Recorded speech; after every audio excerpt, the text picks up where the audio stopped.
मेरा नाम पारसमल कर्नावट लिखता हूँ मैं। मेरे बचपन में मेरी 5 साल का था और मेरी माँ का देहांत हो गया।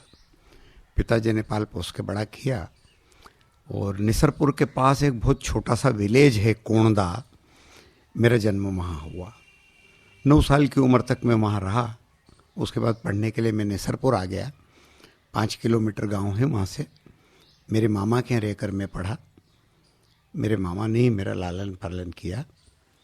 निसरपुर में उस समय 7वीं तक होती थी। होलकर स्टेट का गांव था और जाना माना गांव था। होलकर स्टेट की सबसे बड़ी तहसील प्लेस थी, तहसील कोर्ट थी, मजिस्ट्रेट कोर्ट थी। मिडिल तक वर्नाक्यूलर मिडिल स्कूल के नाम से जानी जाती थी, 7वीं तक की थी। और 7वीं की परीक्षा बोर्ड से होती थी, अजमेर बोर्ड था। मैंने अजमेर बोर्ड से 7वीं पास की, पूरी क्लास को टॉप किया। उसके बाद में भारत आज़ाद हो चुका था, मध्य भारत बन चुका था और मध्य भारत ने मिडिल 8वीं को कर दिया। फिर 8वीं भी बोर्ड से परीक्षा दी और वो परीक्षा मैंने पूरे डिस्ट्रिक्ट में टॉप की। उसके बाद में मेरे आगे के एजुकेशन के लिए बड़वानी आ गया। मैट्रिक मैंने बड़वानी से की। उस समय बड़वानी में केवल इंटर कॉलेज हुआ करता था, उससे आगे यहाँ पढ़ाई नहीं थी। साइंस की पढ़ाई यहाँ नहीं थी, केवल आर्ट्स की थी। मैंने मैट्रिक यहाँ से पास की, फर्स्ट डिवीज़न में किया। और फिर मेरे को साइंस सब्जेक्ट लेना था, इसलिए मैं इंदौर चला गया और होलकर कॉलेज में मैंने एडमिशन ली। इंटरमीडिएट मैंने साइंस बायोलॉजी से पास किया। लेकिन उन दिनों में मेरे परिवार की आर्थिक स्थिति इतनी ख़राब हो गई कि मैं इंटरमीडिएट की 2 महीने की परीक्षा को रह गए थे, वो भी बड़ी मुश्किल से मैंने पूरे किए। खैर, मैंने इंटरमीडिएट पास किया और होलकर कॉलेज को टॉप किया। 82.4% से मैंने इंटरमीडिएट पास किया। मेरी मेडिकल में एडमिशन हो गई, लेकिन वहाँ बतौर सिक्योरिटी 7,000 रुपये जमा कराने की मैं व्यवस्था नहीं कर पाया और मेडिकल से बाहर हो गए। घर में मेरे पहले से एक ट्रक थी। उस समय ट्रकों का कोई अस्तित्व नहीं हुआ करता था। चालू ट्रक मेरे घर 1,600 रुपये में खरीद के मेरे बड़े भाई लाए थे। उस पर मैं ड्राइवरी करना मैंने शुरू कर दी और जीवन बड़ी उसमें बीता कि मैंने 14 साल फिर ट्रक ही चलाई। फिर धीरे धीरे उसमें इस्टेब्लिश हुआ और इस्टेब्लिश होने के बाद में फिर ट्रक घर की भी हो गई। फिर वो धंधा छोड़कर मैं बस के धंधे में चला गया और अब मैं बस ऑपरेटर हूँ। तो बच्चों की पढ़ाई पर मैंने विशेष ध्यान दिया। बच्चे मेरे पढ़े लिखे हैं। बड़ा बच्चा मेरा एमकॉम है, छोटा बेटा मेरा डॉक्टर है, ईएनटी का बेस्ट सर्जन है। मेरी बेटी 2 सब्जेक्ट में उसने एमए किया है। और उसके बाद में फिर गांव में रहते थे। मेरा पूरा परिवार निसरपुर शिफ्ट हो गया क्योंकि वो बहुत छोटा विलेज था। मेरे ये जो बैकग्राउंड मैंने मेरे जीवन का बताया, इसलिए बताया कि मुझे मेरे जीवन में ट्रक ड्राइवरी के साथ में हिमाली भी करनी पड़ी। और मैंने निसरपुर की सड़कों पर 2-2 आने और 4-4 आने में बोरियां भी उठाई। पर पता नहीं गांव के लोगों ने मुझ में क्या एबिलिटी देखी कि सन 70 में मुझे गांव का सरपंच बना दिया। और उसी दौरान फिर 70 से मैं 2000 तक वहाँ का सरपंच रहा। और इसी दौरान ये बांध का विषय आया। तो सबसे पहली बात तो इस बांध में के सब्जेक्ट में मैं क्यों गया, ये मैं आपको बताना चाहूँगा कि सन 1969 के पहले 1962 में नवागाम में नर्मदा पर एक डैम प्रस्तावित था। उस बांध का नाम भी नवागाम बांध ही था, जो 160 फीट ऊंचा बनना था। और पंडित जवाहरलाल नेहरू जो देश के प्रधानमंत्री थे, उन्होंने 1962 में उस बांध का शिलान्यास भी किया, जो आज भी मौके पर देखा जा सकता है। केवड़े से 5 किलोमीटर पहले है वो। उसके बाद में मैं तो कोई इस मामले में इंटरेस्टेड उस समय था नहीं, अपनी रोजी रोटी में लगा रहता था। लेकिन गुजरात सरकार ने उस बांध को स्वीकार नहीं किया। गुजरात सरकार का यह कहना था कि ये साइट भी उचित नहीं है और ये हाइट भी उचित नहीं है। केवड़िया के वहाँ पर बहुत ऊंचे ऊंचे पहाड़ होने से वो साइट चेंज करके वहाँ जाना चाहते थे और इसकी हाइट वो 530 फीट बढ़ाना चाहते थे, जिस बात के लिए inter state water dispute act के अंतर्गत संबंधित सारे राज्य तैयार नहीं हुए। इसलिए मैटर 1969 में पहली बार ट्रिब्यूनल को सौंपने के लिए नोटिफिकेशन हुआ। तो उस दिन से हमारा आंदोलन शुरू हुआ। यहाँ के जनसंघ के पुराने सांसद खरगोन से रामेश्वर जी पाटीदार, वो मेरे साथ ही रहे। वो तो सांसद थे, उनका संपर्क जीवित था, पर मैं भी उनके साथ जुड़ा और हमने साइकिलों पर घूम घूम कर इस 530 फीट ऊंचे बांध का विरोध शुरू किया। और हमको कभी सपने में भी कल्पना नहीं थी कि ये इतना ऊंचा बांध जो प्रस्तावित है इसकी स्वीकृति मिल जाएगी। लेकिन परिस्थितियां बदलती गईं, देश में आपातकाल लगा, इंदिरा जी की सरकार चली गई, मोरारजी भाई देसाई की सरकार आ गई, जनता पार्टी की सरकार आ गई। वो गुजरात से थे और वो गुजरात से बहुत कट्टरता से जुड़े हुए थे और नर्मदा पर बनने वाले बांध से गुजरात का बहुत भला था। इसलिए उनके कार्यकाल में ट्रिब्यूनल ने ये फैसला दिया। अब इस ट्रिब्यूनल ने जो फैसला दिया उसकी भी एक कहानी है कि 1969 में जब ट्रिब्यूनल के लिए नोटिफिकेशन हुआ तब इसमें 3 स्टेट पार्टी थी, मध्य प्रदेश, गुजरात और महाराष्ट्र। क्योंकि inter state water dispute act के अंतर्गत कोई भी कोर राइपेरियन स्टेट ही संबंधित नदी से पानी की मांग कर सकती थी। तो ये 3 स्टेट तो उसमें वाजिब थी। लेकिन कुछ दिनों बाद राजस्थान सरकार ने इंदिरा जी गांधी प्रधानमंत्री पर दबाव बनाया और उन्होंने कहा कि हमको भी इस नदी से पानी दिया जाए, क्योंकि हमारी स्टेट में बाड़मेर और जैसलमेर में पीने के पानी की भी बड़ी प्रॉब्लम है। अब हो सकता है मानवीयता के आधार पर हुआ हो, राजनीतिक आधार पर हुआ हो, किस आधार पर हुआ इस तो मैं नहीं बता सकता। लेकिन माननीय इंदिरा जी ने प्रधानमंत्री होते हुए एक दूसरा नोटिफिकेशन कर दिया ट्रिब्यूनल के लिए। उसमें 4 स्टेट को पार्टी बनाकर ट्रिब्यूनल को कहा कि इन 4 स्टेट के मध्य पानी के बंटवारे की बात और बांध की हाइट और बांध की साइट आप डिसाइड कर दें। इस बात के खिलाफ मध्य प्रदेश की सरकार सुप्रीम कोर्ट चली गई। सुप्रीम कोर्ट में रिट लगी कि राजस्थान को इस विवाद में नहीं जोड़ा जा सकता, इसलिए ये जो ट्रिब्यूनल के लिए नोटिफिकेशन हुआ है ये ultra vires of the act है। इंदिरा जी को भी लगा कि मेरे से गलती हुई है और भी कुछ लोगों को लगा कि गलती हुई है। प्रधानमंत्री थी वो, उनका बोलबाला था पूरे देश में, कांग्रेस की ही सरकारें अधिकांश राज्यों में थीं। यहाँ के मुख्यमंत्री पर दबाव बनाया। प्रकाश चंद्र सेठी यहाँ के उस समय मुख्यमंत्री हुआ करते थे। उन्होंने कहा कि ये रिट जो आपने पेश की है ये आप सुप्रीम कोर्ट से वापस ले लें। तब मध्य प्रदेश के अटॉर्नी जनरल चितले साहब हुआ करते थे।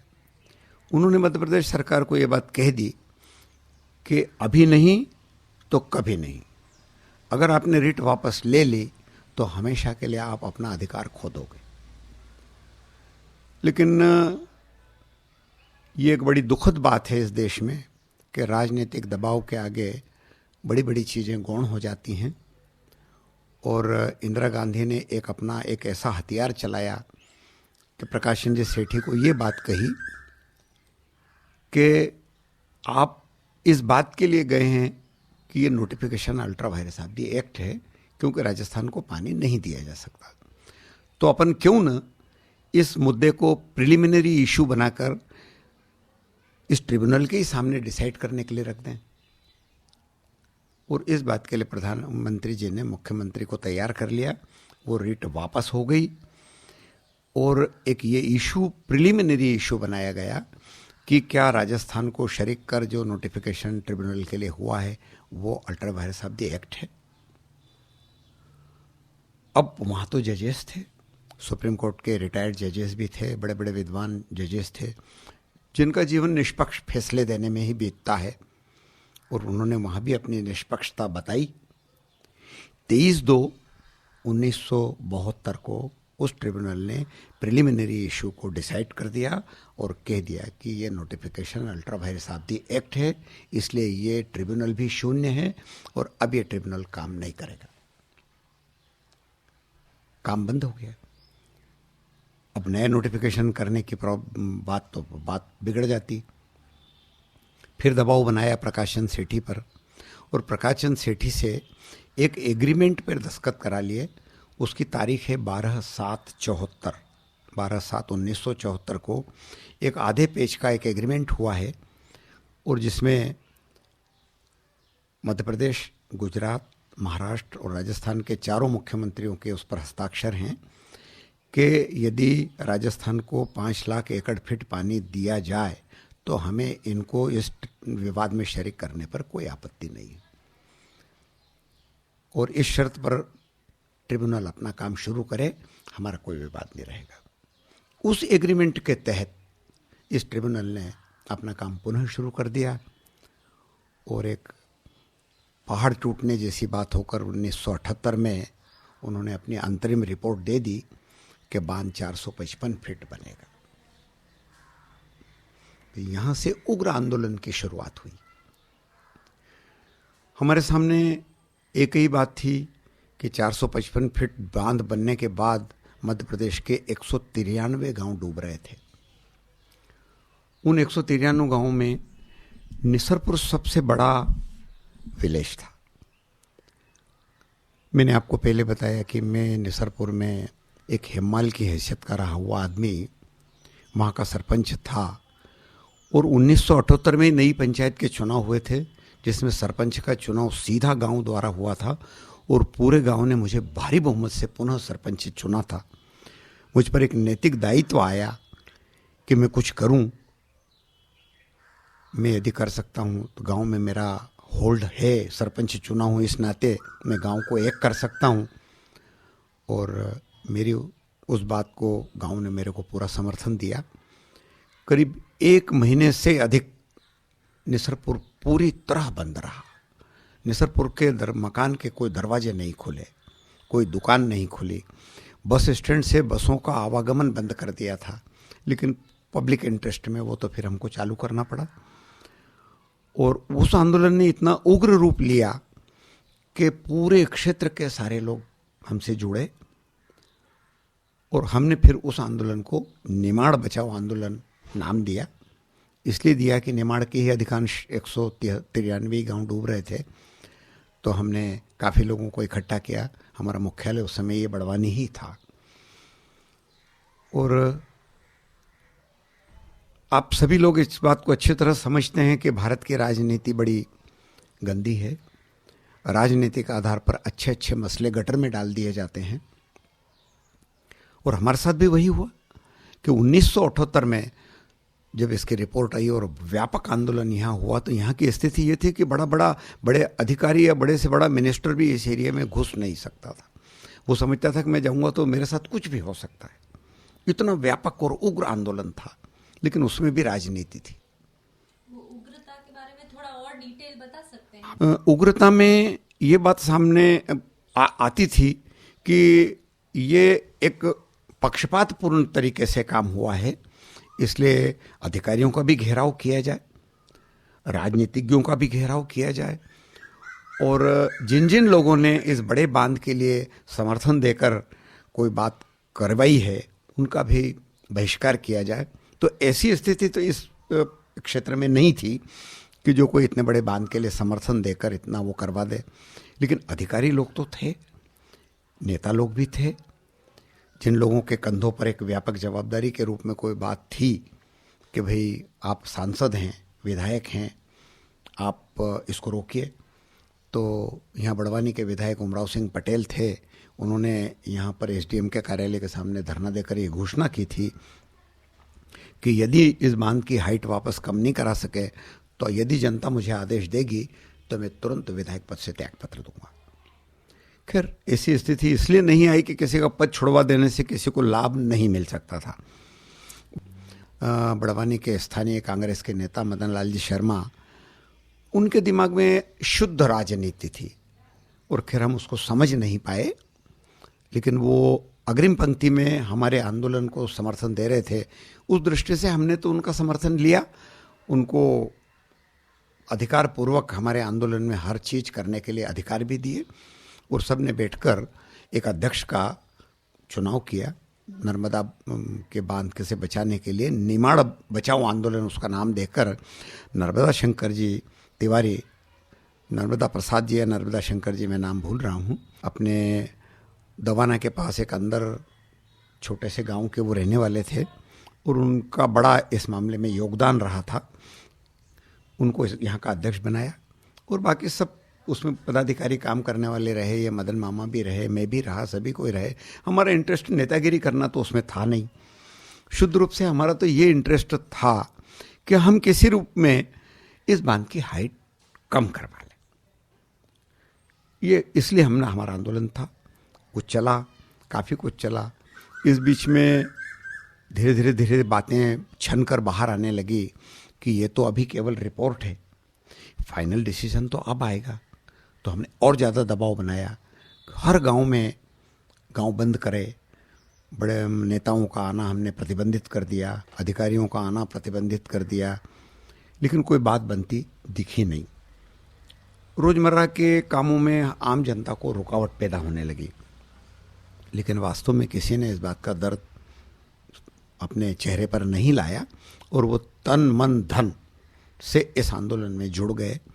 स्थिति ये बन गई थी कि जिस दिन हमारे कोई कार्यक्रम होता था, हम बिठाने के लिए जगह नहीं बना पाते थे, इतने लोग इकट्ठे होते थे।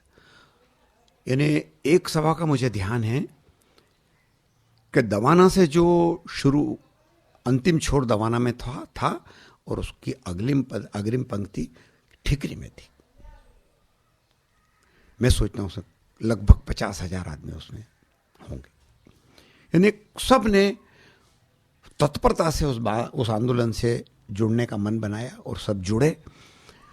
अब यहाँ से जब हमको ये पता लगा कि अभी ये फाइनल नहीं हुआ है, तो फिर हमने कानूनी लड़ाई लड़ने की बात सोची। अधिकारियों में हमारे अध्यक्ष नर्मदा प्रसाद जी थे, मदन मामा महामंत्री थे, या जो भी कुछ पदाधिकारी लोग थे, ये तो थे। हम सब मिल बैठकर निर्णय लेते थे, सामूहिक निर्णय लेते थे, और कहीं किसी का कोई विवाद या व्यक्तिगत महत्वाकांक्षा या कोई ऐसी बात कभी सामने आई नहीं। और वो पूरा काम मुझे ही सौंपते थे, मैं करता था। और हम लोगों ने बैठकर एक बात तय की कि अपन क्यों न कानून की शरण ले लें। तो उन्होंने कहा कि भैया आप ही करो, आपने आपके जीवन भर यही काम, बसों का धंधा किया, वकीलों से संपर्क है, ये है वो है। मैं इंदौर गया, और अभी आनंद मोहन माथुर जो इंदौर के एक जाने माने वकील हैं, मैं उनके पास गया। हालांकि और भी मेरे वकीलों से संबंध थे, लेकिन इनका बड़ा नाम चल रहा था, कांग्रेस के बहुत बड़े नेता भी रहे वो। उन्होंने हाँ करी कि हाँ अपन रिट लगाएंगे, लेकिन उन्होंने हमारी बात को, हमारे दुख को नहीं समझा। उन्होंने इस बात को व्यावसायिक रूप से लेकर बात करना शुरू की, और उन्होंने कहा कि भाई मेरे को आप अपने आंदोलनकारियों के बीच में ले चलो। तो हम उनको लेके आए, अंजड़ में मीटिंग हुई, कैलाश सेठ की जीन में, काफ़ी बड़ी जगह में बहुत लोग इकट्ठे हुए, और वहाँ पर यह बात शुरू हुई कि भी कानूनी रूप में अपन हाई कोर्ट या सुप्रीम कोर्ट या जहाँ भी जा सकते हों, उसके लिए आप वकील साहब अपने बीच में आए हैं, अपन सब इनसे मिल कर बात करें। उनसे सारी बातें हुई, और उन्होंने कहा कि हाँ अपन रिट लगा सकते हैं। लेकिन साहब वो व्यावसायिक रूप क्या कि उन्होंने हमसे फीस लाखों रुपए मांगी, जो हम देने में असमर्थ थे, क्योंकि इतना पैसा इकट्ठा करना मतलब आंदोलन में एक नई बात पैदा करना। जहाँ पैसे के लिए किसी पर अगर दबाव बनाने के लिए हम जाते, तो हमारे आंदोलन को धक्का लग सकता था। रोटी हमारी जेब के खाते थे, हमारा खर्च, हमारा किराया, हमारा सारा चीज़ हमारी जेब के पैसे से हम खर्च करते थे। लेकिन एक बड़ी राशि अगर आंदोलन के नाम पर देने की बात चलती, तो शायद आंदोलन में एक दरार पड़ती, उन लोगों के मन में लगता करे चंदा इकट्ठा कर रहे हैं, वर्तमान समय को आप अच्छी तरह समझते हैं, अन्यथा चंदा लेना आसान बात नहीं है। इसलिए हमने उस तरफ कदम नहीं बढ़ाया। फिर अंजड़ में एक बाबूलाल जी जोशी, काफ़ी सीनियर एडवोकेट थे, वो समझदार थे, और काफ़ी विद्वान भी थे। एक वो, एक बड़वानी के बहुत बुजुर्ग और काफ़ी जाने माने वकील हैं गोपी किशन जी गुप्ता, वो भी काफ़ी बुजुर्ग हैं और सिविल के अच्छे जाने माने वकील हैं। और एक तीसरे कोई वकील और थे, अब मैं उनका नाम भूल गया हूँ। हम पहले लोगों ने बैठकर ये सलाह की कि अपन आंदोलनकारियों के सामने रखें कि आप हम पर यह बात छोड़ दीजिए, हम हमारे हिसाब से इसको करेंगे। आंदोलनकारियों का ठीक है, हमको कोई दिक्कत नहीं। हम ये 4 लोग फिर दिल्ली गए। तो दिल्ली जब गए तब किससे मिलना, क्या करना, हम मुरारजी भाई से भी मिले, लेकिन हम जब उनसे मिलने जाते तो वो ऐसे सहमे सहमे और डरे डरे कि कहीं मुझे यहाँ मारे नहीं है, इतने डरे हुए थे। कृषि मंत्री उस समय बरनाला जी थे, उन्होंने मिलने का समय तो दिया हमको, हम गए भी, लेकिन उनके मन में ये थी कि मैं निमाड़ में नहीं जा सकता, अगर मैं जाऊंगा तो वापस जिंदा नहीं आ सकता। यानी इस तरह की एक बात जगह जगह फैल गई थी। हमने उनको कहा कि नहीं, हमारा आंदोलन बिल्कुल अहिंसक है, हमारे आंदोलन में कहीं से कहीं तक हिंसा का प्रवेश भी नहीं हो सकेगा। हम तो शुद्ध लोकतांत्रिक तरीके से आपको कन्विंस कराना चाहते हैं कि आप बांध की हाइट कम करें, उससे गुजरात या मध्य प्रदेश या महाराष्ट्र, और रह गया सवाल राजस्थान, तो राजस्थान भी किसी के हित पर कुठाराघात नहीं होगा। हम लोग जो आंदोलन कर रहे हैं, हमने भी हमारे साथ में बड़े बड़े इंजीनियर लोगों को जोड़ा है, आप लोग बैठकर बात करें।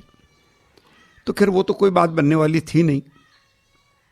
रोज सुबह उठना, खाना खाने जाना, खाना खा के आके 11 बजे सुप्रीम कोर्ट में चले जाना, इस वकील से बात करी, उस वकील से बात करी, उस वकील से बात करी, हमारी बात को कोई नहीं सुने। क्योंकि भारत के संविधान के आर्टिकल 162 में एक प्रोविज़न है कि inter state water dispute act के अंतर्गत ट्रिब्यूनल का फैसला अंतिम होता है, उसको कहीं चुनौती नहीं दी जा सकती, उसको ना लोकसभा रिवाइज कर सकती है, न सुप्रीम कोर्ट उसको बदल सकती है। तो कोई भी वकील हमारी बात सुनने को तैयार नहीं। एक दिन ऐसे ही सुप्रीम कोर्ट में तो एक वकील ने कहा कि यार तारकुंडे साहब से मिल लो, बहुत बड़े वकील हैं।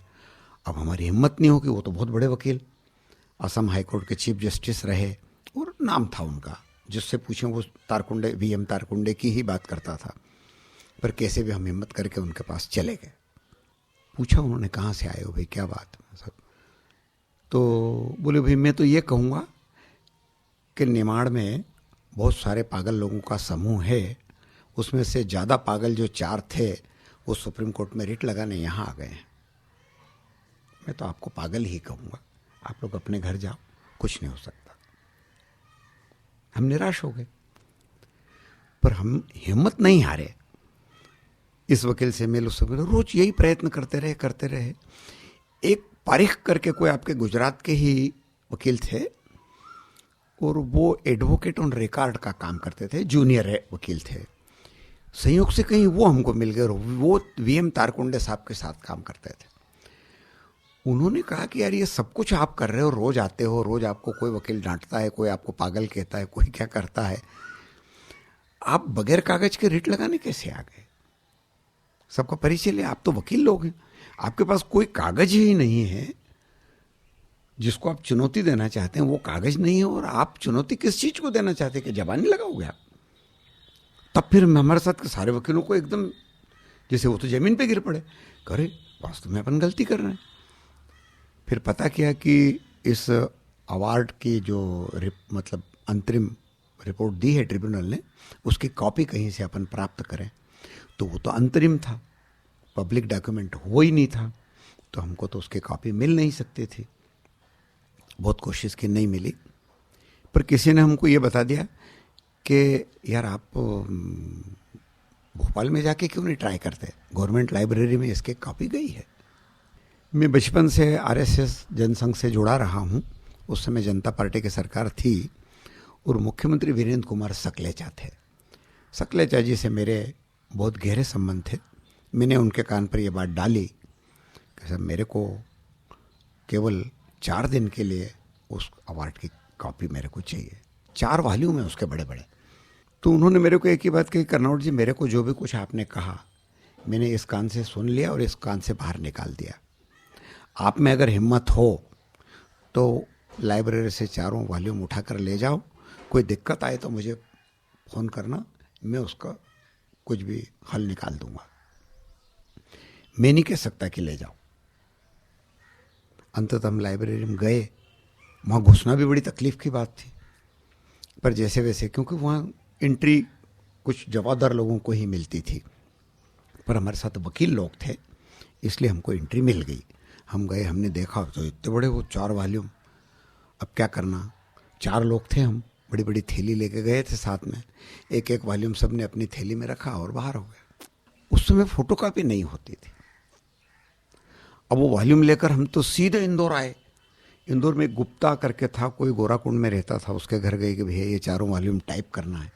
और बोले ये तो गवर्नमेंट के डॉक्यूमेंट हैं और आप कैसे लाए? तुमको क्या मतलब है, हम तुम्हारे पास बैठे हैं ना, हम कहेंगे कि हमारे हैं, तुम क्यों डरते हो?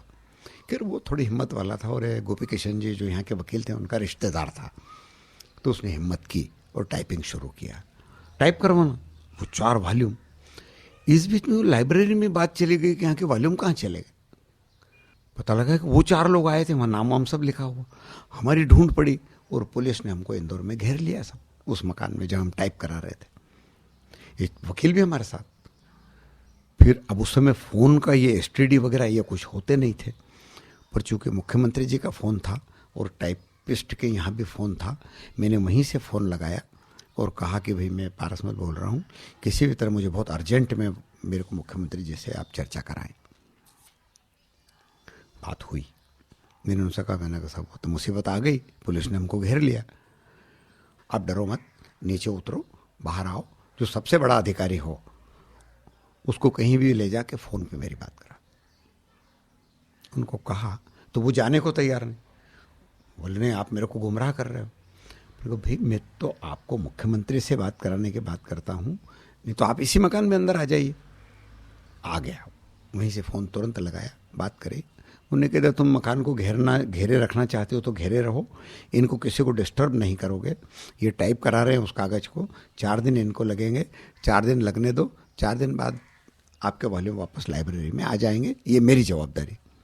अब मुख्यमंत्री ने कह दिया, कौन सुनने वाला, वो तो सब चले गए और अंततः हमने उसको टाइप कराया। तो हमने 4 सेट बनवाए थे।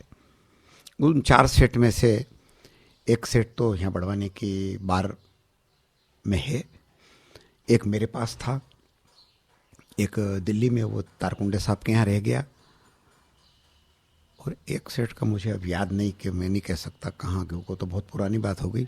टाइप कराया सब, उसको वॉल्यूम बिल्कुल जिल्द विल्द सब बना के, और फिर वो वॉल्यूम लेके हम वापस दिल्ली गए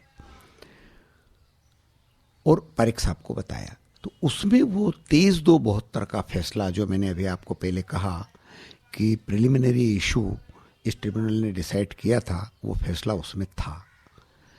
जैसे ही पारिक साहब ने वो फैसला देखा, उन्होंने कहा अब मेरी गारंटी है कि आपकी रेट लगेगी।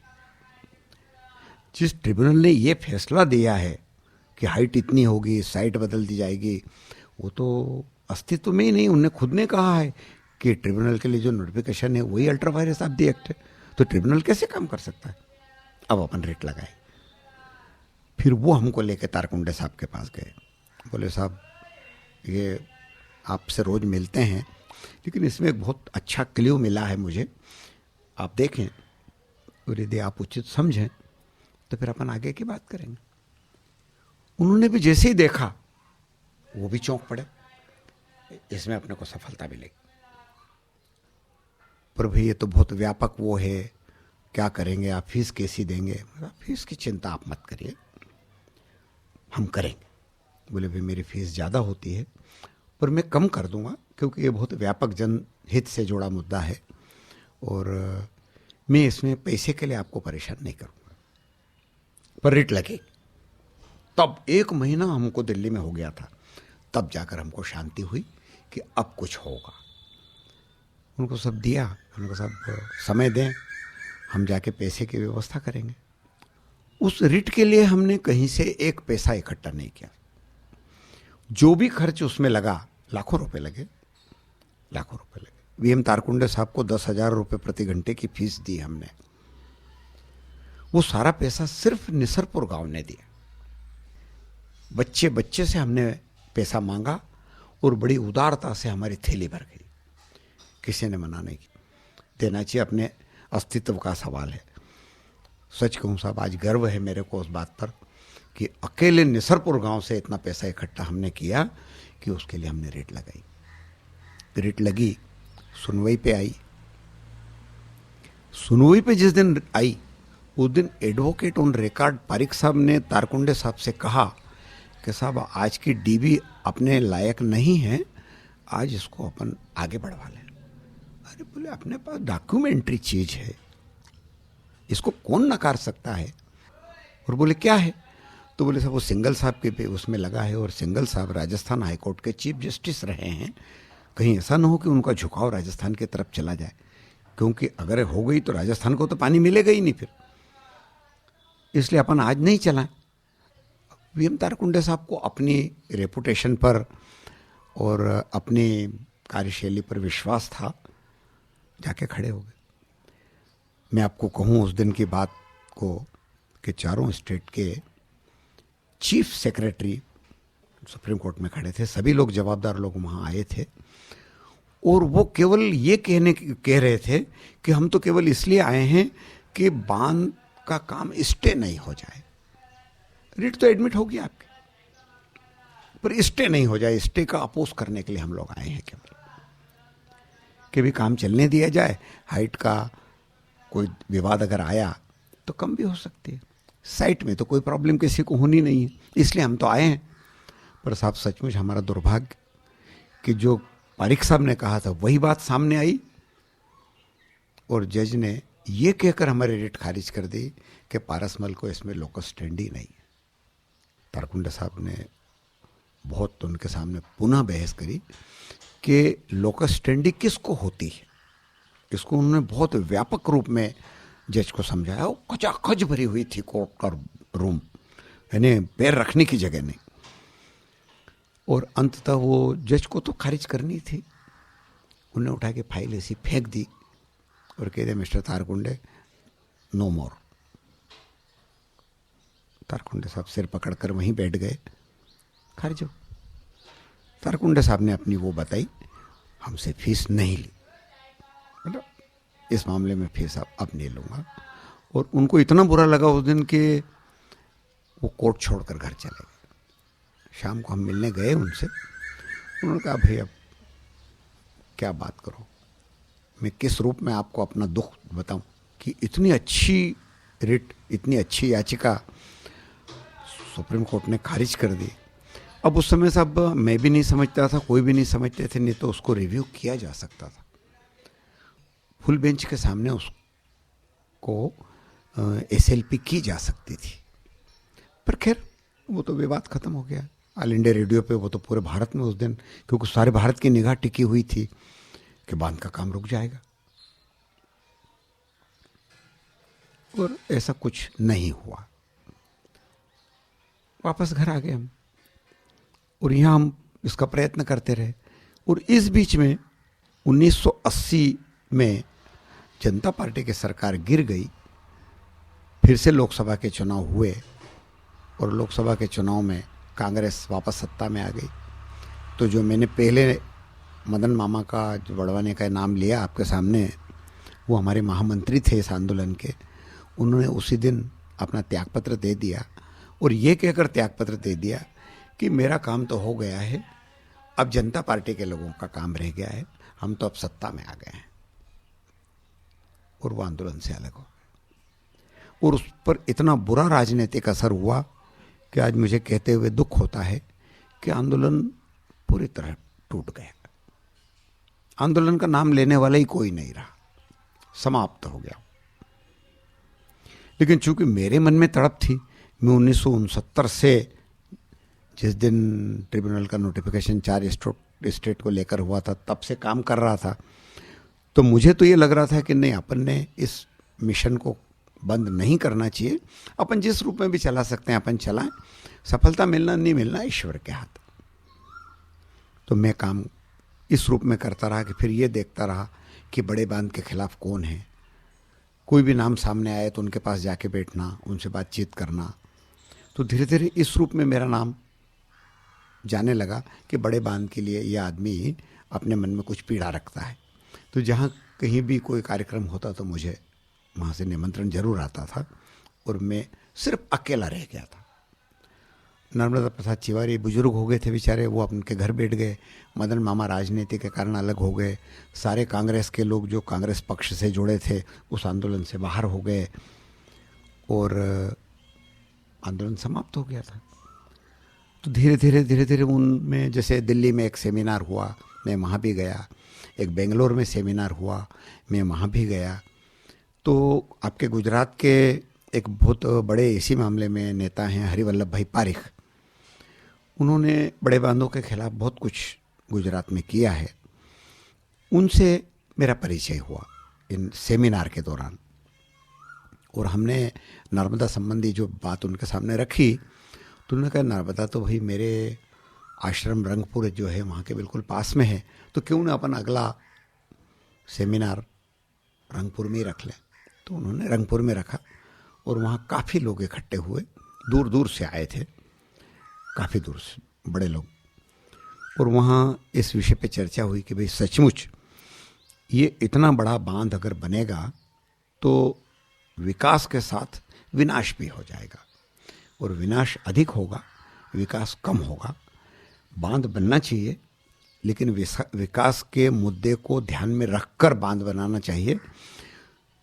विकास यदि एक आना है और विनाश दो आने हैं तो नहीं होना चाहिए।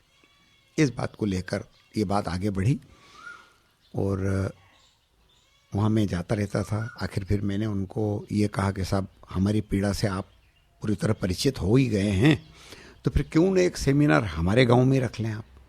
तो कम से कम मैं मेरे क्षेत्र के लोगों को आपके सामने इकट्ठा करके आप जो बोलते हैं वो सुन तो सकेंगे। उनके मन में भी एक ललक जगेगी कि नहीं, इस आंदोलन को तोड़ने में फ़ायदा नहीं है, आंदोलन करते रहें हम, जिस रूप में भी जो परिणाम सामने आएगा आएगा।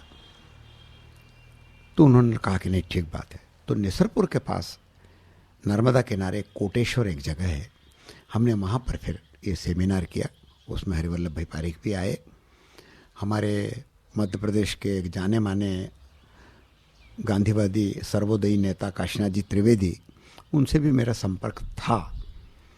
तो उनको भी ये बात लगी कि नहीं सचमुच हरिवल्लभ भाई आ रहे हैं तो मैं भी आऊँगा, और वो वहाँ आए। 3 दिन का सेमिनार था हमारा। 3 दिन में ये निर्णय हुआ कि ये आंदोलन समाप्त नहीं होना चाहिए, आंदोलन पूरे जोश खरोश के साथ चलना चाहिए, निश्चित रूप से इसकी हाइट कम होनी चाहिए। तो उसके लिए एक समिति का गठन किया।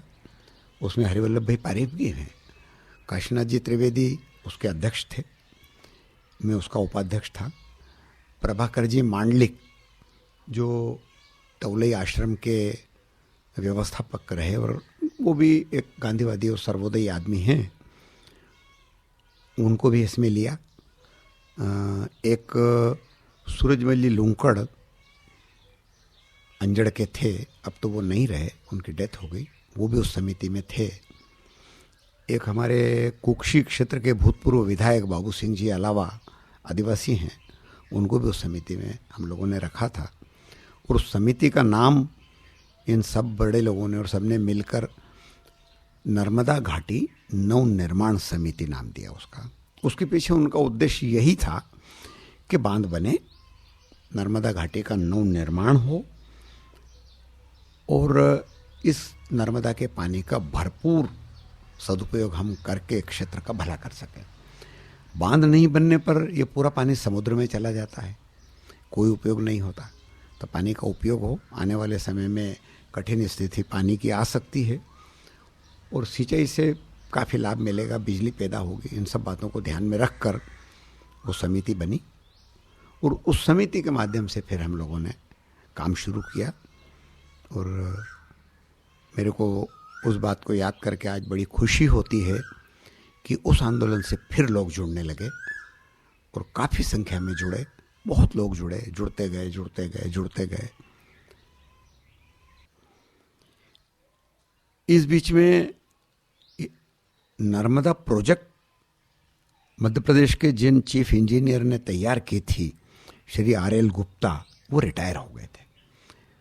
और रिटायर होने के बाद में वो हमारे संपर्क में आए और उन्होंने कहा कि भाई इसकी हाइट अगर 40 फीट कम कर दी जाए तो भी किसी स्टेट को मिलने वाले लाभ में कभी कोई कमी नहीं आएगी, बस केवल एक पावर जनरेशन में थोड़ी सी कमी आ सकती है। बाकी कच्छ में पानी पहुंचेगा, राजस्थान को भी बाड़मेर और जैसलमेर को जो 5 लाख एकड़ फीट पानी देना है वो बराबर पहुंचेगा। उस बात को हम जगह जगह प्रचारित करने लगे और वो भी मंच पर से ये बोलते थे कि भाई मैं खुली बहस करने को तैयार हूँ। लोग उनसे प्रश्न पूछते थे कि आपने ये प्रोजेक्ट तैयार की और अब आज आप ही कहते हो कि 40 फीट हाइट कम की जा सकती है, तो उस दिन क्यों नहीं बोले आप? सरकार को कहनी थी।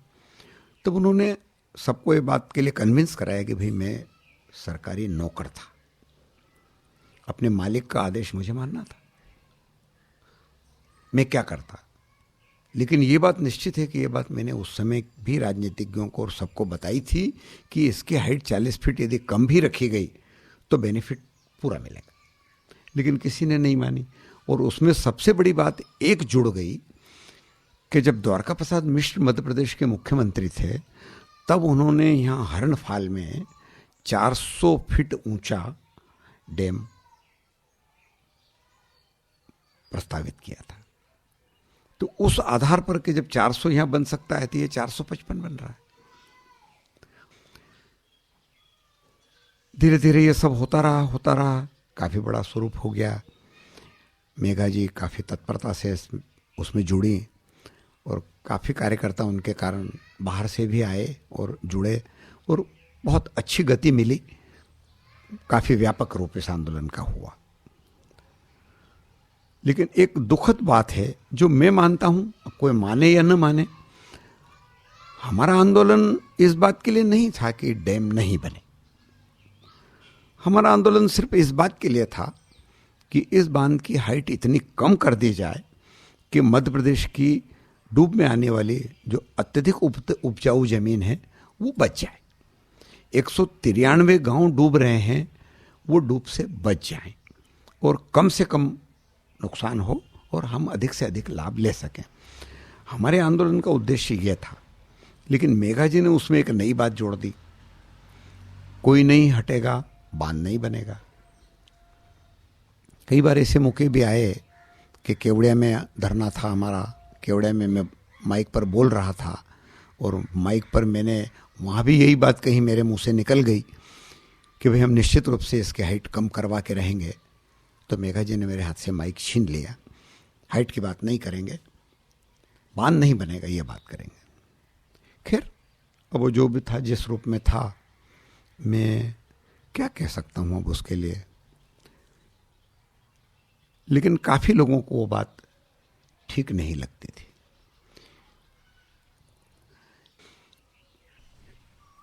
मेरी जन्म तारीख 29/7/34 है। 1934 में मेरा जन्म हुआ और 1962 में जब प्रधानमंत्री पंडित जवाहरलाल नेहरू ने नवागाम में इस बांध का शिलान्यास किया था, उस समय इस बांध के लिए कोई विवाद नहीं था क्योंकि 160 फीट हाइट थी और उसमें गुजरात का भी कोई गांव डूब में नहीं जा रहा था। किसी भी स्टेट ने उसमें कोई आपत्ति ली नहीं थी और उसका शिलान्यास हो गया था। पर फिर उसके बाद में जब गुजरात ने ये मांग की कि नहीं, हमको तो साइट भी चेंज करना है और हाइट भी बढ़ाना है, तब फिर निगोशिएशन तो हुआ नहीं और किसी की रजामंदी नहीं हुई। इसलिए inter state water dispute act के अंतर्गत ट्रिब्यूनल का गठन 1969 में हुआ। तो 1962 से लेकर 1969 के बीच बांध, ये हिरणफाल डैम साइट, यहाँ क्षेत्र में स्थानीय लेवल पर कोई गतिविधि, चर्चा कुछ भी नहीं थी क्या? नहीं, उस समय इसलिए नहीं, बिल्कुल नहीं थी और इसलिए नहीं थी कि उससे कोई प्रभावित हो ही नहीं रहा था। वो केवल गुजरात के अपने उसके लिए बांध था 160 फीट ऊंचा। उससे मध्य प्रदेश, महाराष्ट्र या किसी भी स्टेट के किसी भी आदमी को कोई नफ़ा नुकसान हो नहीं रहा था, कोई प्रभावित हो नहीं रहा था, इसलिए उसके लिए कोई बोल नहीं रहा था। लेकिन जैसे ही उन्होंने मांग की कि हाइट अब हमको 530 फीट चाहिए, तब फिर गतिविधियां चालू हुई और यहाँ विरोध चालू हुआ और 1969 में आंदोलन की शुरुआत हुई, जिस दिन पहला नोटिफिकेशन ट्रिब्यूनल के लिए हुआ। क्योंकि उस दिन फिर यह हुआ कि भाई अब 530 फीट बांध की नींव रखी जा चुकी है, ट्रिब्यूनल ने अगर फैसला दे दिया तो ये 530 फीट बनेगा। इसलिए जगह जगह जाकर, हर गांव में जाकर जनता को जागरूक करने के लिए साइकिल पर हम घूमे। और मैंने जो रामेश्वर जी पाटीदार का नाम बताया, वो उस समय तो कोई सांसद थे नहीं, वो तो मेरे जैसे कार्यकर्ता वो भी थे, हम भी थे। वो उनके एरिया में काफ़ी गांव सरदार सरोवर के अभी डूब में हैं, ब्राह्मण गांव जैसा मुख्य गांव है, वहाँ सुभाष गीते हैं, वो भी हमारे साथ रहे। ये नर्मदा प्रसाद जी तिवारी जो अध्यक्ष बने, वो भी इसी कारण बने कि वो उसी क्षेत्र के हैं और उनकी भी संपत्ति डूब में जा रही। यानी 1962 में तो कोई विरोध का मुद्दा ही नहीं था, इसलिए कोई बात होने का प्रश्न ही नहीं था। लेकिन बात तो चल पड़ी थी कि 530 फीट बनेगा और गुजरात ने साइड भी चेंज करने की मांग की है। उसका पहला नोटिफिकेशन 1969 में हुआ। उस दिन से फिर ये आंदोलन, मतलब आंदोलन के रूप में नहीं, आम जनता के बीच में जाकर एक समझाइश देकर के अपने को इसका विरोध करना है। और ट्रिब्यूनल को, प्रधानमंत्री जी को जगह जगह से लेटर भी लिखवाए थे, पंचायतों से लेटर लिखवाते थे कि इसकी हाइट नहीं बढ़ाई जाए और साइड भी चेंज नहीं की जाए। ये 1969 से शुरू हुआ। पर चूंकि रामेश्वर जी पाटीदार उस क्षेत्र के एक जाने माने सामाजिक कार्यकर्ता थे और मेरे अच्छे मित्र थे, इसलिए हम दोनों ने मिलकर ये शुरुआत की कि अपन जो गांव डूब में जा सकते हैं, नर्मदा के किनारे किनारे जितने भी गांव हैं, उनमें जाकर अपन ने जागृति लानी चाहिए कि अपन इसका विरोध करें कि ये बांध 160 फीट ही बने, इसकी हाइट नहीं बढ़ाई जाए। और मैं रामेश्वर जी के कारण ही उनके साथ हो गया था, अन्यथा मेरी कोई रुचि उस बात में नहीं थी। मैं उस समय तक तो यह भी नहीं समझ पाया था कि निसरपुर भी डूबेगा। और 1969 में मैं फिर ट्रक पे जाना मैंने बंद कर दिया था और थोड़ा थोड़ा, मतलब ये आरएसएस और बीजेपी जनसंघ थी उस समय, वो पुराने मेरे साथी लोग थे, उनसे मिलता जुलता रहता था। उसी दौरान रामेश्वर जी ने ये बात मुझे कही कि अपने को इसका विरोध करना चाहिए। और फिर हम साइकिलों से पूरी नर्मदा पट्टी में घूमते थे। उस समय हमारे पास कोई साधन नहीं थे। ट्रिब्यूनल का काम क्षेत्र में और उस ये पूरे अध्ययन में या क्षेत्र में दौरा या जो दल था वो कभी आया और उसकी क्या गतिविधियां रही, वो जरा आप बताएं। 1969 में जब ट्रिब्यूनल का गठन हुआ तब 3 स्टेट थी, लेकिन उसके तुरंत बाद ही चौथी स्टेट को उसमें जोड़कर जो पुनः नोटिफिकेशन हुआ, उसके बाद में ये बात निश्चित है कि फिर कुछ लोग घबराने लगे थे। जब ट्रिब्यूनल का गठन हो गया है तो आवेदन वगैरह देते थे। उन आवेदनों पर से कुछ अधिकारी लोग आते जरूर थे, पर यह बात सही है कि मैं कभी किसी से नहीं मिल पाया। मेरी जानकारी में ये बात भी नहीं है कि ट्रिब्यूनल के अधिकारी भी स्वयं आए, ऐसा मैं नहीं बता सकता। आपने एक मोरारजी भाई को भी मिले और आप एक एग्रीकल्चर मिनिस्टर ये बरनाला जी से भी मिले। आपने सिर्फ जिक्र किया कि वो काफ़ी डरे हुए थे क्षेत्र में, पर वो पूरी दोनों घटना का थोड़ा आपने क्या वहाँ बात रखी और क्या रिस्पांस रहा, थोड़ा बता सकते हैं? ये तो बात तो सन 1978 की है, जब ये अंतरिम अवार्ड आया था और यहाँ आंदोलन शुरू हुआ था। तब जागृति तो इस बारे में लोगों को थी कि हाइट बांध की बढ़ सकती है, और ये बात निश्चित थी कि लोग ऐसा मानते थे कि 400 फीट के अंदर ही बांध की हाइट रहेगी, 400 के ऊपर नहीं जाएगी। पर 455 फीट हो गई और धीरे धीरे सब लोगों को मालूम पड़ने लगा कि मेरा गांव भी डूब में जाएगा, मेरा गांव भी डूब में जाएगा, मेरा गांव भी डूब में जाएगा। तो एक बहुत व्यापक मतलब आंदोलन रहा, और ये कहना चाहिए कि उग्रता भी थी उस आंदोलन में, और उग्रता के कारण अधिकारी कर्मचारी कोई उसके बीच में आने में घबराते थे कि कुछ भी हो सकता है। पर गांव के गांव तो खाली हो जाते थे आंदोलन के नाम से। 1969 की ये घटना है, और जब हम मोरारजी भाई से कोर्ट कार्रवाई करने के गरज से जब हम दिल्ली गए थे, तब उनसे जाके मोरारजी भाई से बड़ी मुश्किल से हमको समय मिल पाया था। और उन्होंने तो केवल यानी प्रधानमंत्री से मिलने के लिए कम से कम 4-6 बार हमको सचिवालय में जाना पड़ा, तब जाकर फिर हमको समय दिया। और समय दिया तो केवल 2 मिनट का समय दिया। और 2 मिनट के समय में भी जैसे ही हम अंदर गए तो वो तो कुछ बोले नहीं। हम गए, हम भी हक्के बक्के से थे कि प्रधानमंत्री के पास जा रहे हैं और मुरारजी भाई के पास जा रहे हैं। उनके नेचर से, उनके कार्यशैली से तो हम परिचित थे कि बहुत रूखा आदमी है, बात कहाँ से शुरू करें यही समझ में नहीं आ रही थी। 2 मिनट का समय, मैं सोचता हूँ कि 20 सेकंड तो यूं ही निकल गए होंगे। और उसके बाद हमने शुरू किया कि साहब हम निमाड़ के रहने वाले हैं और नर्मदा पर बनने वाले बांध की जो हाइट के लिए अभी ट्रिब्यूनल ने फैसला दिया है उस संबंध में हम आपसे चर्चा करना चाहते हैं। तो बस केवल उन्होंने एक उत्तर दिया कि मैं ट्रिब्यूनल में था क्या, ट्रिब्यूनल वालों ने फैसला दिया, मुझे क्या मालूम क्या फैसला दिया, आप उनके पास जाइए। 2 मिनट हो गए बस, इसके आगे उन्होंने हमसे कोई बात नहीं। फिर हमने कहा साहब हम बड़ी आशा लेकर आपके पास आए हैं, आप प्रधानमंत्री हैं देश के। तो बोले भाई ऐसा करो, आप इरिगेशन वो अपने कृषि मंत्री से मिल लीजिए, वो इसमें व्यापक आपको सब बात बताएंगे। समय खत्म हो गया हमारा। फिर हमने उनसे समय मांगा, उन्होंने हमको इमीडिएट समय दिया। उनने हमको बिल्कुल, जिस दिन हम गए उसी दिन हमारी भेंट हो गई। और उनके पास हम काफ़ी देर, करीब 1 घंटा बैठे, उनके चैम्बर में बैठे। उन्होंने बड़ी मतलब क्या कहना चाहिए, बहुत सहज चर्चा की, सरल चर्चा की, और किसी भी प्रकार की कोई उग्रता जैसी बात उनके चर्चा में हमारे या उनके मुंह से नहीं आई। लेकिन वो ये बात जरूर कि भाई हम तो ऐसा सुन रहे हैं कि आपके यहाँ आंदोलन इतना उग्र है कि वहाँ उस क्षेत्र में कोई जा ही नहीं सकता। वैसे आप दिल्ली में बैठे हैं, हम ग्रामीण क्षेत्र के लोग हैं, हमारे अस्तित्व का सवाल है, और हम सोच भी नहीं सकते थे कि हमारा गांव इस तरह डूब जाएगा या डूब में जाएगा।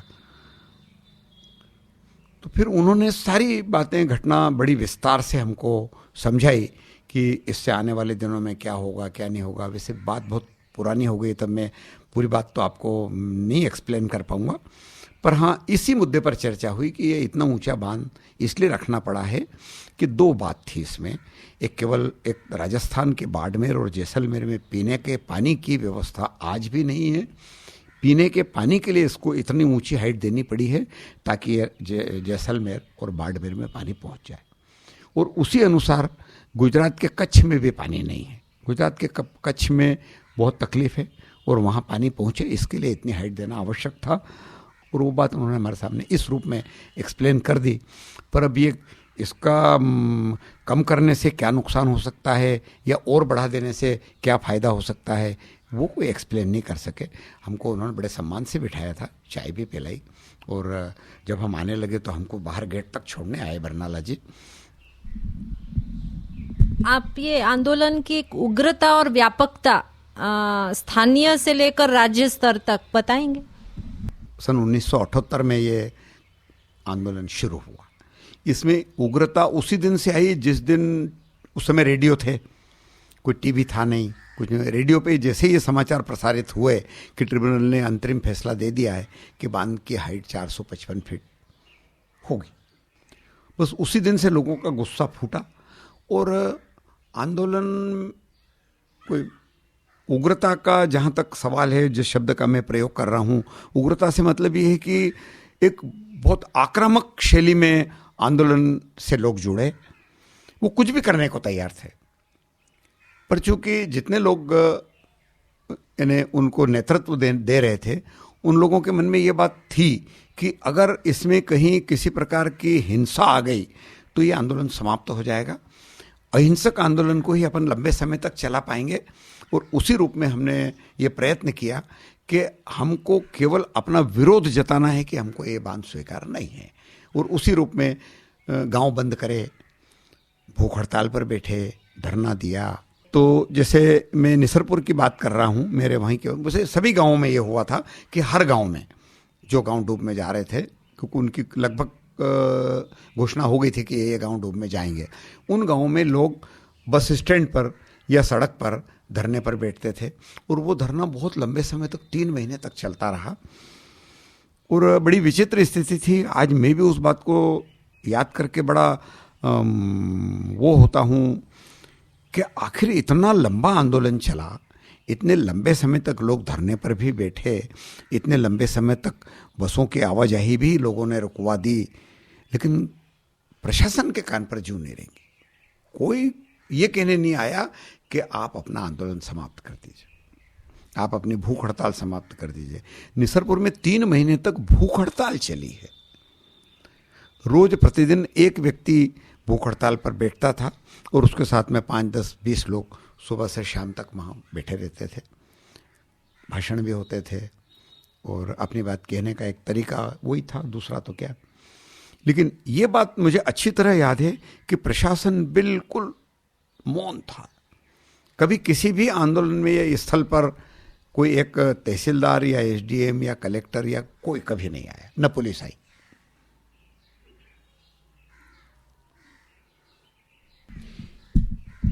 इसके लिए जैसे आंदोलन की शुरुआत हुई तो सबसे पहले शुरुआत इस बड़वानी से ही हुई। बड़वानी में लोग इकट्ठे हुए, झंडा चौक में सामने वो राजवाड़ा है पुराना, नाम बोल रहे, इंद्र पैलेस बोलते हैं उसको शायद। वहाँ पर ये मदन मामा की लाश थी, तो वो वहीं पर हमारा एक कमरा कार्यालय के रूप में था और वहाँ सारे लोग इकट्ठे होते थे, बड़ा हॉल था, वहीं सब इकट्ठे होते थे। रोज़ प्रतिदिन हर गांव का एक दो लोग वहाँ आते थे और वहीं पर बैठकर सब रूपरेखा बनती थी कि हर गांव में भूख हड़ताल पर बैठना है, आज बंद करना है, आज ये कार्यक्रम होना है। और बराबर मैं देखता था कि हर गांव से अनिवार्य उपस्थिति होती थी, प्रमुख लोग आते थे। ज़्यादा प्रमुखता से इसमें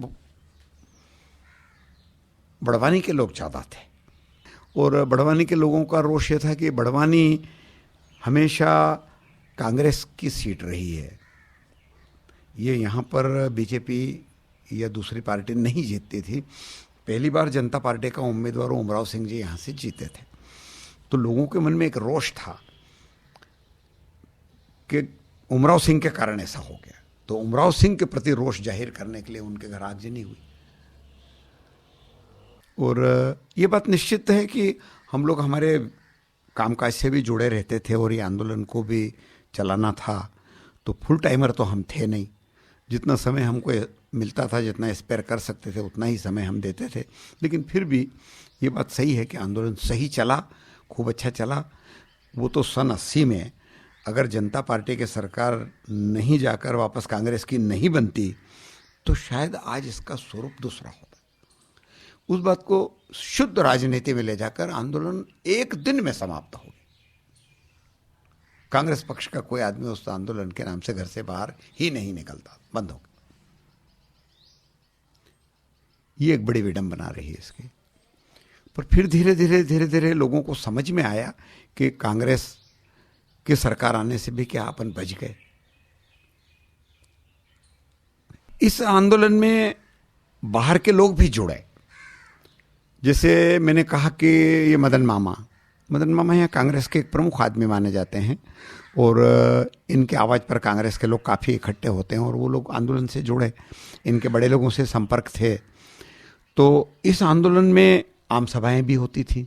बड़वानी तो मुख्य केंद्र था उसका, यहाँ धरना भी होता था, बंद भी होता था, चक्का जाम भी होता था, आम सभाएं भी होती थी। और आम सभा में बड़े बड़े लोग बाहर से आते थे, जैसे भूतपूर्व मुख्यमंत्री अर्जुन सिंह, सुरेश सेठ, ये लोग भी आते थे। और ये बिल्कुल मतलब फ्रिक्वेंटली आते थे ये लोग, कोई न कोई आता था और आम सभाएं होती थी। अंजड़ में एक बार आम सभा हुई और वहाँ यही उमराव सिंह जी के खिलाफ कोई बोलने में कटु शब्द आ गए होंगे अर्जुन सिंह जी, सुरेश सेठ वगैरह के, तो वहाँ वाद विवाद भी हुआ, मारपीट भी हुई। फिर रैली लेकर भोपाल भी जाते थे, कई बार भोपाल गई, बसों की रैलियाँ लेकर गए। वहाँ लाल परेड ग्राउंड के ऊपर व्यापक बहुत आम सभा हुई और सबको घेर लिया, सबको गिरफ्तार किया। उसमें अर्जुन सिंह जी भी थे और अपने यहाँ के बहुत लोग थे, मैं भी था। करीब हम उसमें 10 दिन जेल में रहे भोपाल की। जेल में तो बहुत बार गए और वो रूप बड़ा था। पर बस वो जैसे 1980 में कांग्रेस की सरकार आई कि इस आंदोलन को धक्का लग गया। मैं वापस निमाड़ बचाओ आंदोलन में जाऊंगी। आपने कहा कई बार जेल जाना हुआ, आप खुद गए, भोपाल भी कई बार जाना हुआ, तो वो घटनाएं बताएंगे आप किन कारणों से जेल गए, कितने लोग गए, कहाँ कहाँ, वो क्या कार्यक्रम थे? वहाँ पर भोपाल गए और भोपाल में हमारी मांग ये थी कि मुख्यमंत्री जी हमसे चर्चा करें। मुख्यमंत्री जी छोड़ तो कोई नहीं आया। मुख्यमंत्री उस समय थे वीरेंद्र कुमार सकलेचा, वहाँ कोई स्थल पे आया नहीं और सबके भाषण हुए करे। उसके बाद में मुख्यमंत्री के निवास तरफ हमने कूच कर दिया। उसमें फिर हमारी गिरफ्तारियाँ हुई और गिरफ्तारी करके हमको जेल में बंद कर दिया। तो काफ़ी दिन बंद रहे, शायद 10-12 दिन उस वहाँ पर रहे और फिर बाद में हमको छोड़ दिया। उसमें अर्जुन सिंह जी भी थे, सुरेश सेठ भी थे, ये मदन मामा भी थे, काफ़ी लोग थे। यहाँ इस क्षेत्र में कभी गिरफ्तारी नहीं हो। यहाँ हमने कुछ भी कर डाला, कभी किसी की गिरफ्तारी नहीं हो। चक्का जाम भी कर दिया तो 2-2 दिन तक चक्का जाम रहा, लेकिन कोई पूछने के लिए हमको नहीं आया।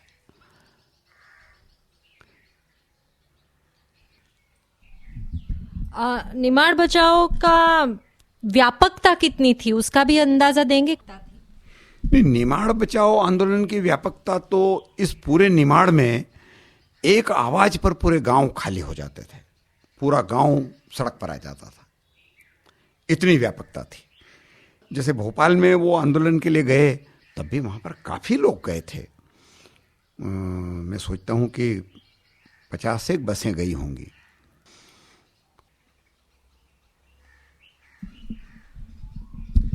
ये निमाड़ बचाओ आंदोलन का जो दौर खत्म हुआ, उसके बाद आपने बताया कि धीरे धीरे आप और लोगों से जहाँ भी बड़े बांधों की बात होती थी मिलते रहे, हरिवल्लभ पारिक जी से भी मिले, तो उसके बारे में थोड़ा विस्तार से आप बताएंगे क्या? और उसके बाद नर्मदा घाटी नवनिर्माण समिति के तहत जो प्रचार कार्य चालू हुआ वो किस प्रकार से किया, उसमें जनता का क्या प्रतिसाद रहा, इसके बारे में थोड़ा विस्तार से अगर आप बता सकते हैं। ये बड़े बांधों का विरोध जिस दिन से ट्रिब्यूनल ने फैसला दिया उसी दिन से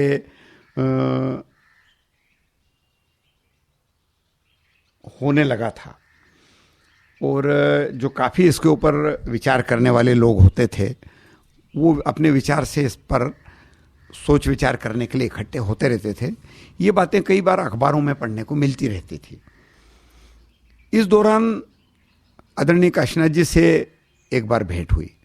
निमाड़ बचाओ आंदोलन के समय तक काशीनाथ जी इस आंदोलन से नहीं जुड़े थे, इस आंदोलन में वो नहीं थे। लेकिन उसके बाद जब ये आंदोलन समाप्त हो गया, लगभग समाप्त हो गया, कि और फिर एक बार उनसे मिले तब उनको हर कोई दादा कहता था।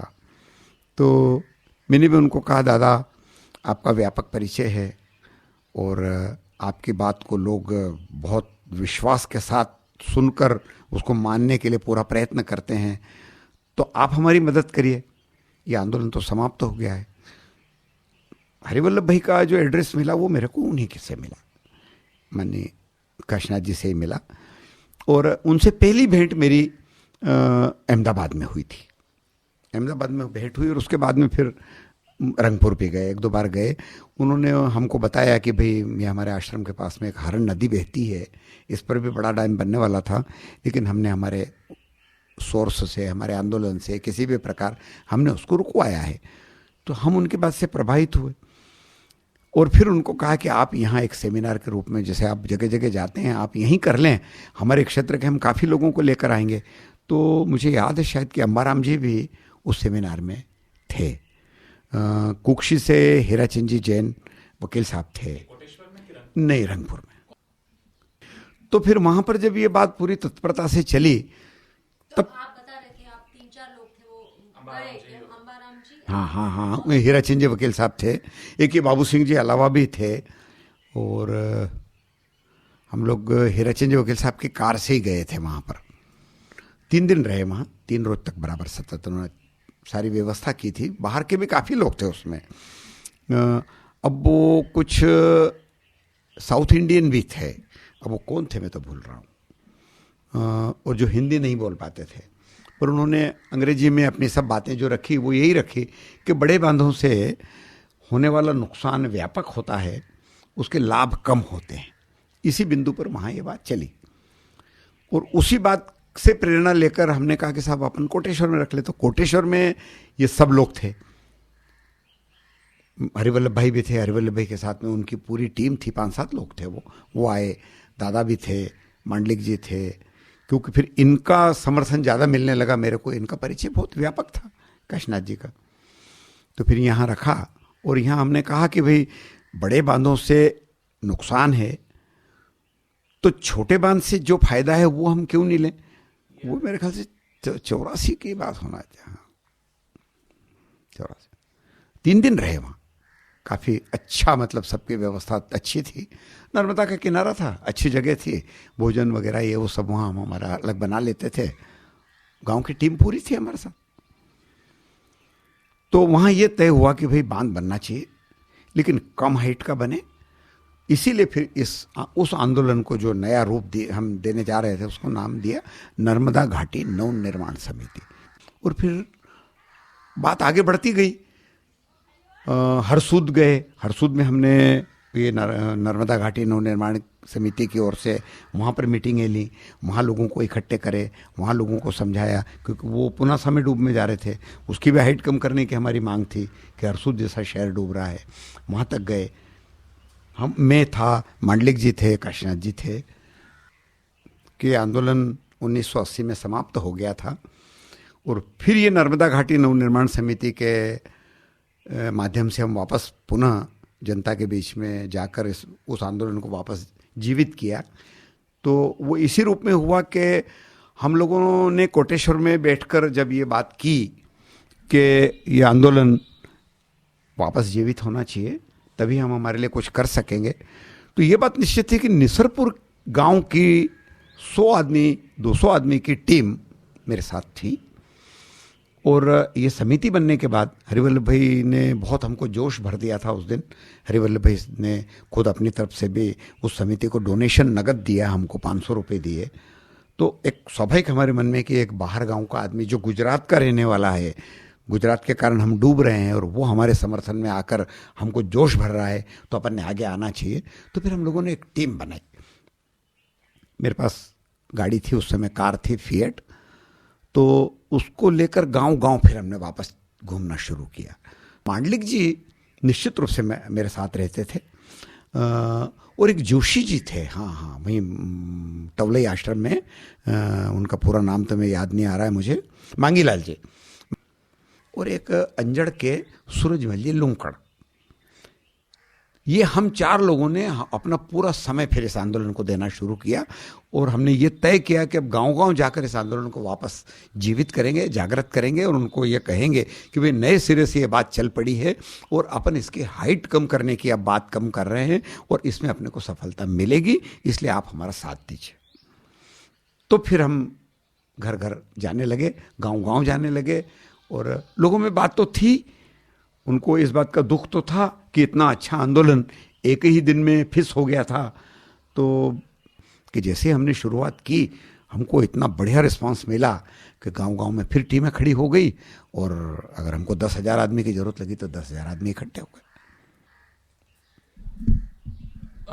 और इसमें सवाल मैं जो पूछना चाहता हूँ कि ये जो नर्मदा घाटी नवनिर्माण समिति की आपने बात की कि उसमें अच्छा रिस्पांस मिला, तो उस दौरान कुछ कार्यक्रम या कुछ किस प्रकार से कुछ कार्यक्रम लिए गए, क्या हुआ, वो एक अगर आप बता सकते। नहीं तो वही मतलब जो मैं कहना भूल गया था आपको, वो कड़ी जुड़ी थी उसी से कि गांव-गांव जाकर हम लोगों ने गांव को जागृत किया, उन लोगों को कि भाई वापस अपने को आंदोलन में जुड़ना है और अब इसका नाम निमाड़ बचाओ आंदोलन न होकर नर्मदा घाटी नवनिर्माण समिति है।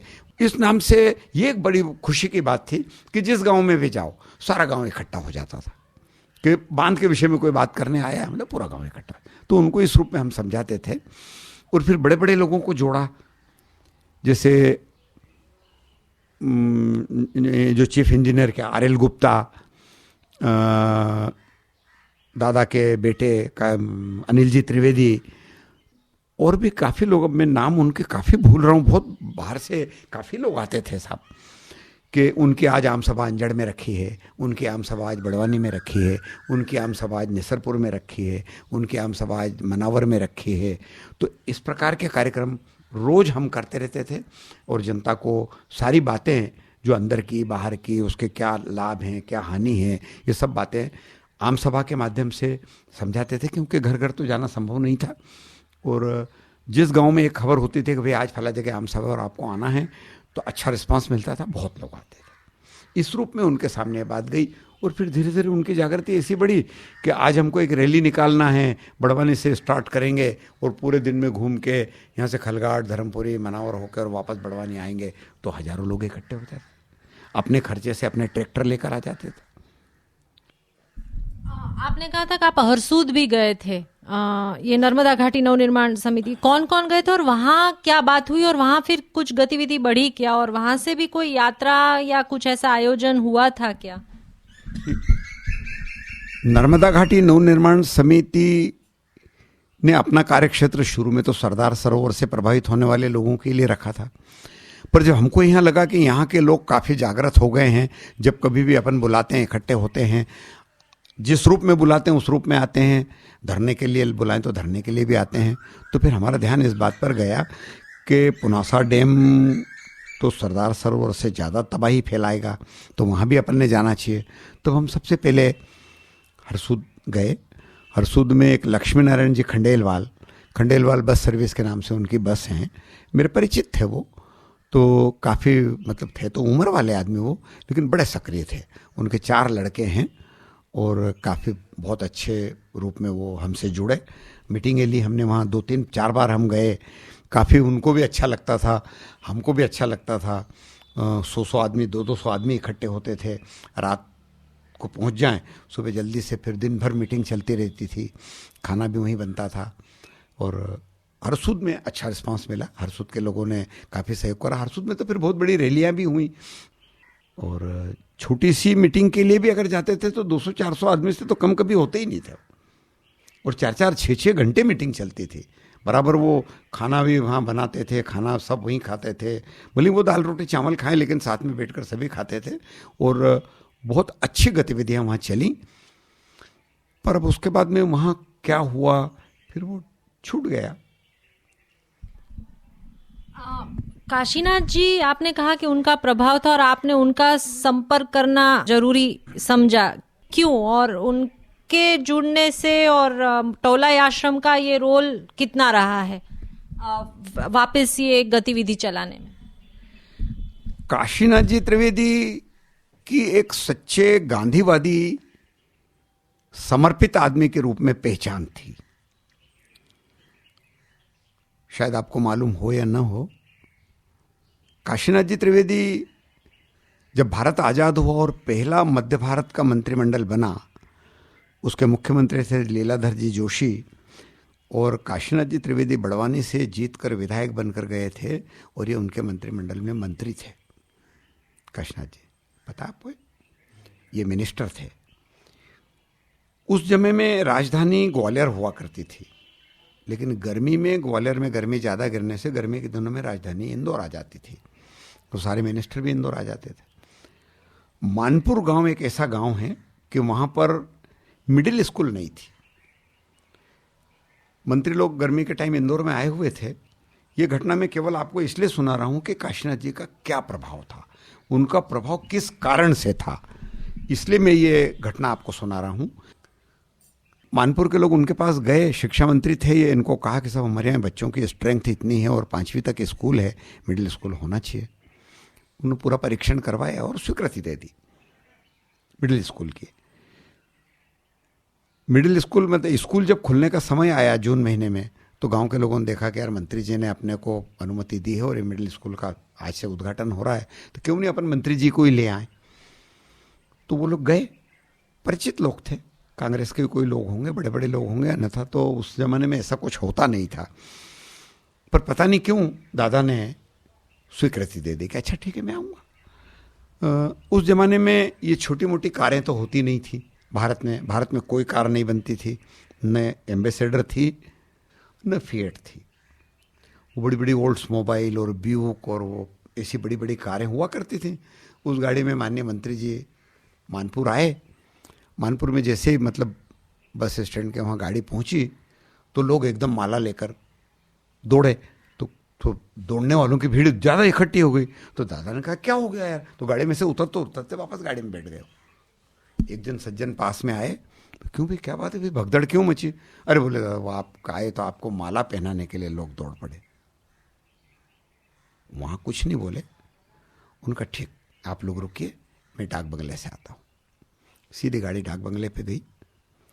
डाक बंगले पे जाने के बाद में माननीय मुख्यमंत्री जी, एक पत्र लिखा उन्होंने, माननीय मुख्यमंत्री जी, मैं आज मानपुर यहाँ आया, मंत्री की हैसियत से माला डालने के लिए लोगों का हुजूम दौड़ा, मैं देखकर अचंभित हूँ। मैंने कभी कल्पना नहीं की थी कि स्वतंत्र भारत में मंत्रियों का ऐसा स्वागत होगा। कृपा करें, मैं ये काम नहीं कर सकता हूँ, मेरा त्यागपत्र स्वीकार करें। और वहीं से त्यागपत्र दिया, पीए को दिया, ड्राइवर को कहा भैया मैं मंत्री नहीं रहा, मैं बस से आ जाऊँगा, तू गाड़ी लेके जा। वो वहाँ इंतज़ार करते रह गए उद्घाटन का, और वो बस में बैठ के चले गए, गाड़ी में बैठ के नहीं गए। उनके इन आदर्शों के कारण जनता उनका इतना सम्मान करती थी कि उनकी कही बात को आदमी बिल्कुल एक अपने हृदय में भर लेता था।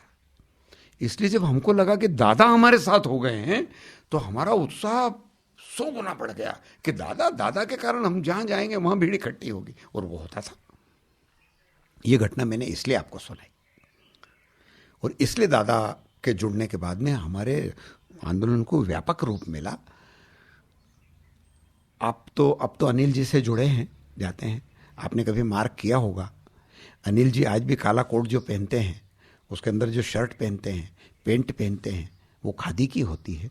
अपने घर ही तागा बना के, उसका कपड़ा बना के वो पहनते हैं, बाजार का कपड़ा नहीं खरीदते वो। उनके घर में एक डॉक्टर है, वो भी यही करता है।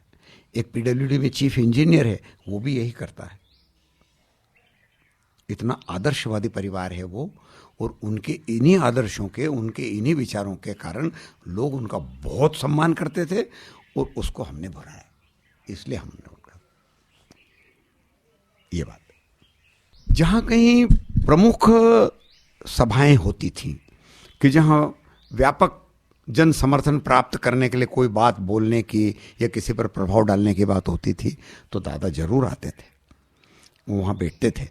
वो बोलते नहीं थे ज़्यादा, बहुत कम, क्योंकि उनकी कमर में तकलीफ थी उनको। वो कमर, आप देखा उनको, वो कमर झुका के ही चलना पड़ता था उनको, लेकिन इसके बावजूद वो आते थे। और अंजड़ की आम सभाओं में 1-2 बार आए हैं, बड़वानी तो फ्रिक्वेंटली आते थे। और हरसूद भी एक बार गए। उनके जाने से जनता में एक अलग संदेश जाता था कि दादा जुड़े हुए हैं। बड़े आदर्शवादी आदमी थे वो तो।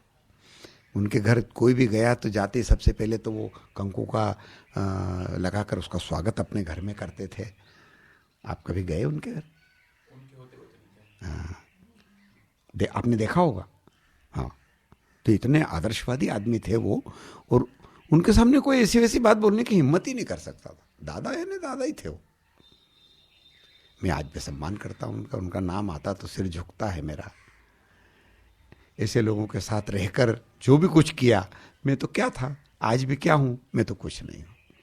पर ऐसे लोगों के साथ रहकर ही आज आप जैसे लोग मेरा इंटरव्यू ले रहे हैं, वरना मेरे पास क्या है। नर्मदा घाटी नवनिर्माण समिति का कार्यालय बड़वानी में नहीं था। नर्मदा घाटी नवनिर्माण समिति का कार्यालय टवलाई में था। वो टवलाई में था। जब तक जो ये राजनीति जिनके दिमाग में थी, वो लोग तो हमारा आंदोलन छोड़ चुके थे, इसलिए बड़वानी में तो हमारे पास पैर रखने की फिर जगह ही नहीं रह गई थी, तो टवलाई में था। लेकिन टवलाई के माध्यम से हम बड़वानी में आते थे। नानक सिंह जी परिहार साहब ये हमसे जुड़े हुए थे, और इनके माध्यम से हम लोग इकट्ठे करते थे, कहीं भी बैठ जाते थे और चर्चा होती थी। वहाँ कार्यालय का खर्च तो हम लोग चंदे से चलाते थे, चंदा इकट्ठा करते थे। उसका बराबर कोषाध्यक्ष उसके प्रभाकर जी मांडलिक थे, मंत्री भी वही थे, और वो लिखा पढ़ी में बड़े मुस्तैद थे, बहुत प्रॉम्प्ट आदमी थे वो, हैं अभी भी। और अब तो खैर वो थक गए हैं, लेकिन वो सारी लिखा पढ़ी वगैरह बड़ा व्यवस्थित, उनका एक एक फाइल बनाकर काम वो मांडलिक जी और मांगीलाल जी साहब जोशी ये करते थे। गुजरात सरकार के भी संपर्क में थे, मध्य प्रदेश सरकार के भी संपर्क में थे और भारत सरकार के भी संपर्क में रहे। जो जो पत्र लिखते थे वो है शायद आज वो फाइलें अगर कोई देखना चाहे तो टवलई में ज़रूर उपलब्ध होगी या मांडलिक जी के पास होगी। मांडलिक जी ये काम करते थे। और जब कभी भी कोई आम सभा करने का हो, कहीं मीटिंग लेने का हो, तो विधिवत वहीं से सूचना सबको होती थी और फिर हम इकट्ठे होते थे। पर जहाँ तक बनता था वहाँ तक हम संपर्क व्यक्तिगत करते थे, पत्र के माध्यम से कम होता था, मोटरसाइकिल या कार से। नर्मदा घाटी नवनिर्माण समिति का जब गठन हुआ तब ये बात तो निश्चित है कि हरिवल्लभ भाई पारिख ने ही भारी जोश दिलाया, जोश भरा और उन्होंने कहा भाई मैं तो गुजरात का हूँ और गुजरात के खिलाफ ये आंदोलन है, लेकिन मैं जिस मुद्दे पर आप आंदोलन कर रहे हो उसमें मैं आपके साथ हूँ और हमेशा आपके साथ रहूँगा। और उन्होंने उदयन समिति का गठन किया, अपनी तरफ से उन्होंने आर्थिक मदद भी की। उसके बाद फिर हरिवल्लभ भाई पारिख का कोई अहम रोल इस आंदोलन में नहीं रहा। दूसरा जो कार्यालय हमारा टवलई में था, नर्मदा घाटी नवनिर्माण समिति का, तो वहीं से सब संचालन होता था। तो ये बात निश्चित है कि सरकार की निगाह में ये बात आ चुकी थी, क्योंकि उस आश्रम को गवर्नमेंट एड मिलती थी और एक दो बार ऐसे मौके आए कि सरकार ने उनकी एड रोकी। पर दादा का अपना प्रभाव था, अपने प्रभाव से किसी भी तरह से वो उस एड को लाए। वो नहीं भी लाए तो भी वो स्कूल चला। एक फूलचंद जी वर्मा करके टवलई के व्यक्ति थे जिन्होंने अपनी खुद की खेती की जमीन देकर वो आश्रम और स्कूल बनाया था। वो भी पूर्ण रूपेण उस आश्रम से जुड़े हुए हैं, दादा से जुड़े हुए, गांधीवादी थे वो भी, अब नहीं रहे वो, पर उनका भी योगदान काफ़ी रहा और नर्मदा घाटी नवनिर्माण समिति में भी उनका योगदान काफ़ी रहा। पर यह बात जरूर है कि वहाँ से इस आंदोलन का संचालन होने के कारण उस आश्रम को कठिनाइयाँ हुई।